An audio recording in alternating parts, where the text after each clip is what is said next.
Balitang walang pinipiling lugar, Balitang walang pinipiling oras, walang kinikilingan. tapat at maaasahan. Ito ang Radyo Tatak Sister.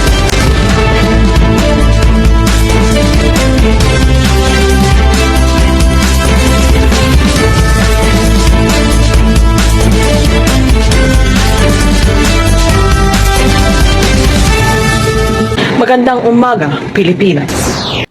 Magandang araw, Hukom Feliciano Belmonte. Ngayon ay araw ng Lunes, ika-10 ng Abril taong 2024. Ako ang inyong boses, Abraham. At ako naman, si Elizabeth Serondo. Kayo ay kasalukuyang nakikinig sa DZJT 759. Radyo Tatak, totoo.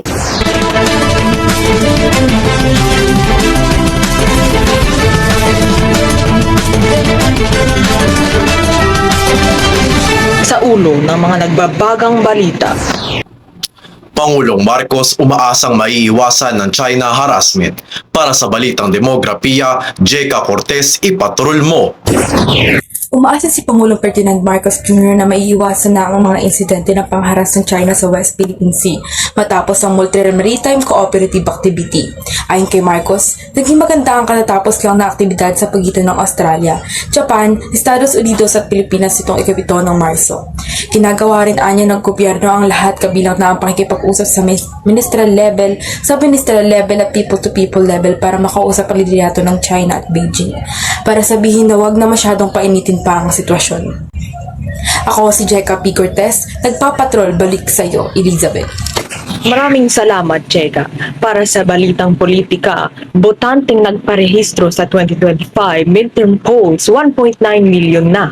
Para sa karagdagang detalye, Rachel Mantes, ipatrol mo. Umabot na sa 1.9 million ang mga bagong botante na nagpatala para makaboto sa Mayo 2015 National and Local Elections or NLE. Sa datos ng COMELEC, hanggang nitong Lunes, ika-8 ng Mayo, umabot na sa 1,9,020,887 ang mga bagong voter registrations sa kanilang natanggap.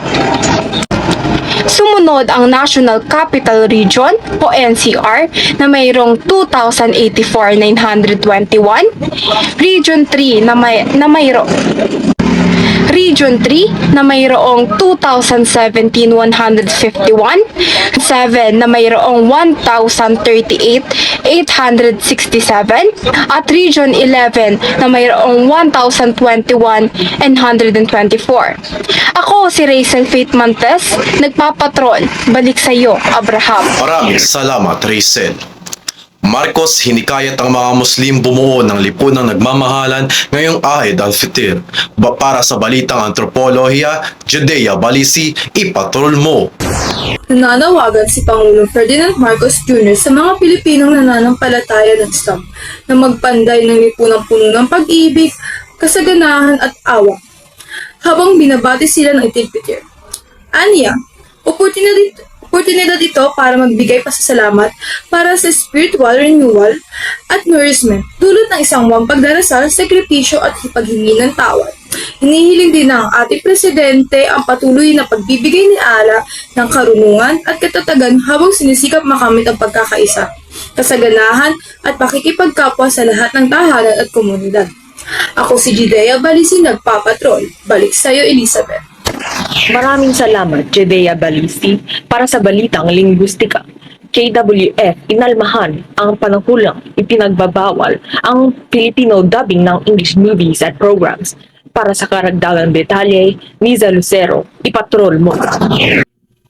Pumalma ang Komisyon ng Wikang Pilipino sa panukalang ipagbawal ang Filipino dubbing sa pelikula at mga programang gumagamit ng wikang Ingles na ipinalalabas sa bansa. Ayon sa Komisyon ng Wikang Pilipino, ang pagban sa pagsasa Pilipino ay ang paniniil sa mga dapat maunawaan ng mga Pilipino at sa kanilang pinanonood.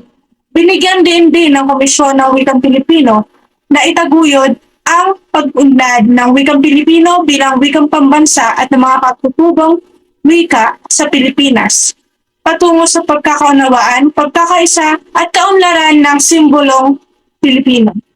Muli ako si Nisa Lucero, nagpapatrol, balik sa inyo, Abraham. Maraming salamat, Nisa. Samantala, ang mga batang apektado ng teroristang hidwaan sa Agusan del Norte binigyan ng psychological first aid. Para sa balitang pangsikolohiya, Jeka Cortez, ipatrol mo! May kabuoang 332 na mag-aaral na apektado ng conflict situation sa bayan ng Tubay, Agusan del Norte ang nakatanggap ng psychology first aid mula sa Department of Social Welfare and Development. Ang mga mag-aaral na ito ay naapektuhan ng armadong engkwentro kamakailan sa pagitan ng pwersa ng gobyerno at ng mga communist terrorist group sa karatig lugar ng bayan ng Tubay. Naobserbahan ng PFA team ng DSWD ang pagtutulungan at katatagan ng mga bata sa pamamagitan ng pagbabahagi ng kanilang mga damdamin at karanasan. Sa pamamagitan ng interbensyon na binigay sa kanila, ang pangkat ng PFA ay nagsisiwalat na walang makabuluhang senyales ng matinding stress sa kanila, na naging handa sila sa pagpatuloy ang kanilang pagpapasok sa paaralan at sumali sa kanilang mga klase. Ako si Jeka P. Cortez, nagpapatrol, balik sa'yo, Abraham. Muling magbabalik ang DCJT 759 matapos ang ilang paalala.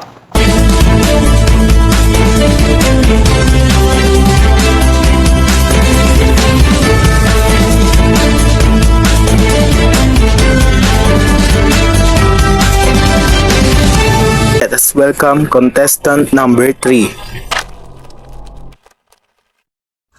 Ang tulang ito ay pinamagatang boses ng bayan. Kung ang wika ang susulong ng kamulitan, bakit sa malayang pamamahayag ika'y pinagdadamutan? Kung hindi kayang himig ko'y pakinggan, hayaan sanang maging sariling boses ng aking bayan. Kahit kailan ay mas pipiliin ng wikang naiintindihan.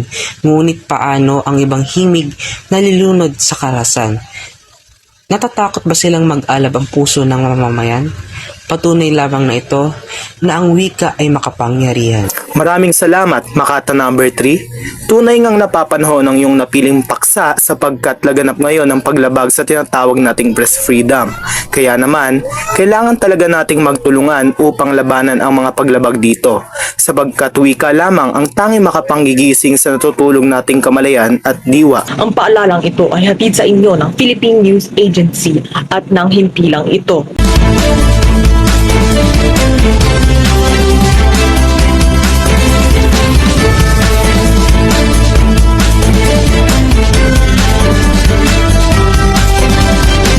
At kayo ay patuloy na nakikinig sa radyo, Tatak Totoo. Isang warrant na naman laban kay Kibuloy ang inaabangan ng DOJ. Para sa balitang pambatas, Rachel Montes, ipatrol mo! Pangalan ng Department of Justice or DOJ ang isa pang warrant of arrest laban sa pinuno at founder ng Kingdom of Jesus Christ o KOJC na si Pastor Apollo Kibuloy para sa hiwalay na kaso ng qualified human trafficking.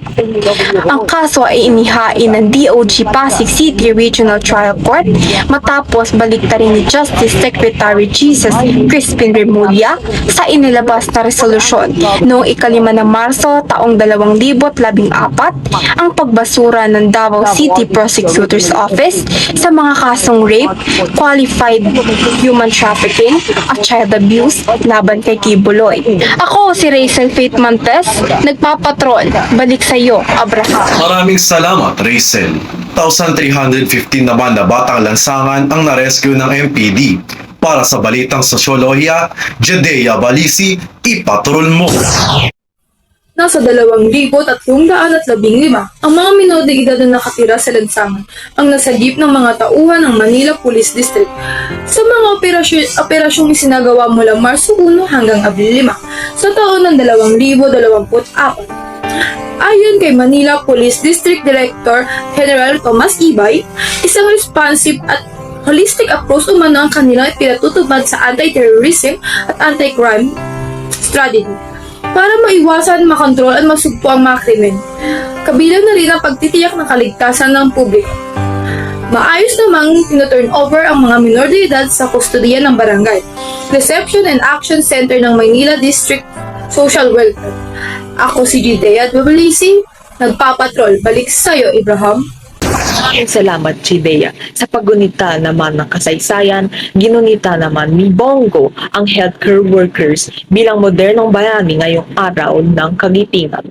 Para sa karagdagang detalye, Niza Lucero, ipatrol mo. Pagpupugay sa hindi natitinag na diwa at sakripisyo ng mga healthcare workers noong panahon ng pandemya COVID-19. Isinaalang-alang ni Senator Christopher Bongo ang agarang healthcare employment namang ito, katulad ng kagitingan ng mga bayanang Pilipino na ginugunita noong tuwing araw ng kagitingan, binigyang diin-dinigo ang kabayanihan ng mga healthcare workers, lalo na ang kanilang naging mahalagang papel noong panahon ng pandemya sa bansa. Ayon kay Go, ang mga healthcare workers umano ang mga bayani noong panahon ng pandemya. Muli, ako si Nisa Lucero, nagpapatrol, balik sa inyo, Abraham. Maraming salamat, Niza. Oil price hike. Inaasahang aarangkada ngayon. Para sa balita pang ekonomiya, Jeka Cortez, ipatrol mo. Simula ika-9 ng Abril ay pinapatupad na ang mga bagong dagdag presyo ng mga produktong petrolyo. Sa abiso ng Clean Fuel, Sea Oil at Shell Philippines, aabutin sa 1.55 kada litro ang taas ng presyo ng diesel, 1.10 kada litro sa gasolina at 1.40 per liter sa kerosene. Sinasagalaw ng presyohan ng petroleum products sa nakalipas na 4 na araw ang ugat ng panibagong oil price hike. Ako si Jeka Cortez, nagpapatrol, balik sa iyo, Elizabeth. Salamat, Cheka. Para naman sa balitang pang-demografiya, kaso ng pertussis ay lumobo na sa 1,112. Para sa karagdagang detalye, Rachel Mantes, ipatrol mo. Umakyat na sa mahigit 1,000 ang kaso ng pertussis sa bansa ngayong taon. Habang pinangangambahan naman ang patuloy na pagbaba ng natitirang supply ng bakuna para dito. Sa ulat ng DOH, tumataas na kaso ng pertussis sa 5 rehiyon sa nakalipas na 6 na linggo. Karamihan sa mga kaso ay mga batang wala pang 5 taong gulang, habang ang 4% ang edad ay 20 pataas. Sa datos mula Enero 1 hanggang Marso 30, May 1, 112 na kaso na, kabilang ang 54 na namatay. Ako si Rachel Faith Mantes, nagpapatrol. Balik sa iyo, Abraham. Iyan ang ilang minutong balitaan mula sa DZJT 759. Hanggang sa susunod na masuki ng talakayan. At mainit na paghahatid ng impormasyon dapat malaman ng bansa. DZJT 759. Muli, ito ang Radyo Tatak Totoo. Buong puso para sa Pilipino.